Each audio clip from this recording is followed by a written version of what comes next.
ఈ జూబిలీస్ ఉప ఎన్నిక ప్రజలు స్పష్టమైనటువంటి ఖచ్చితమైన నిర్ణయాన్ని ఇవ్వడం జరిగింది. గడిచిన ఈ యొక్క 2 మాసాల నుంచి ఈ ఉప ఎన్నిక ప్రచారంలో భాగంగా మొత్తం బీఆర్ఎస్ పార్టీ యంత్రాంగం, ముఖ్యంగా కేటీఆర్ రకరకాల ఆరోపణలు, రకరకాల విమర్శనాత్మకాలు చేసినా కూడా రకరకాల అభ్యర్థి పైన, ముఖ్యమంత్రి రేవంత్ రెడ్డి గారి పైన, ఈ ప్రభుత్వ పనితీరు పైన, తర్వాత గ్యారంటీ కార్డ్స్ అని 2 రకాల బంగారం ఎక్కడ పోయింది, తులం బంగారం చెప్పని, 2000 పెన్షన్ ఎక్కడ పోయిందని రకరకాల అభాండాలు ఎన్నేసినా, రకరకాల ఆరోపణలు ఎన్ని చేసినా కూడా ప్రజలు తిప్పికొట్టి స్పష్టమైనటువంటి తీర్పు ఇవ్వడం జరిగింది. ఇంకో విషయం, కేటీఆర్ ఈ యొక్క ప్రచారంలో భాగంగా ఈ తీర్పు రెఫరెండం అన్నాడు. అంటే ఈ ప్రభుత్వ పనితీరు పైన ప్రజలు తీర్పు చెప్పబోతా ఉందని స్పష్టంగా కూడా చెప్పడం జరిగింది. మరి ఇప్పుడు కేటీఆర్ ముఖం ఎక్కడ పెట్టుకుంటాడు?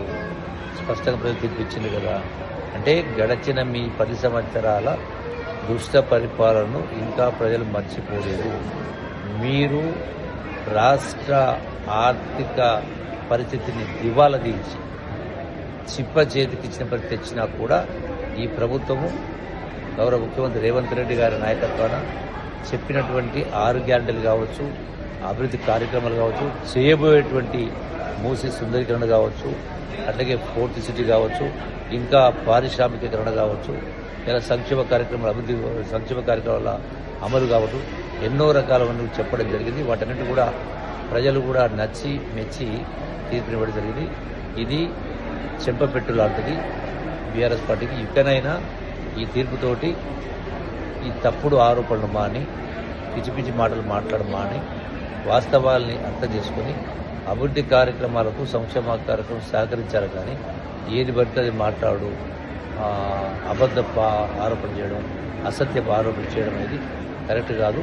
అందుకే నవీన్ యాదవ్కు, అట్లాగే జూబ్లీహిల్స్ నియోజకవర్గ ప్రజలందరూ కూడా నేను అభినందిస్తా ఉన్నా.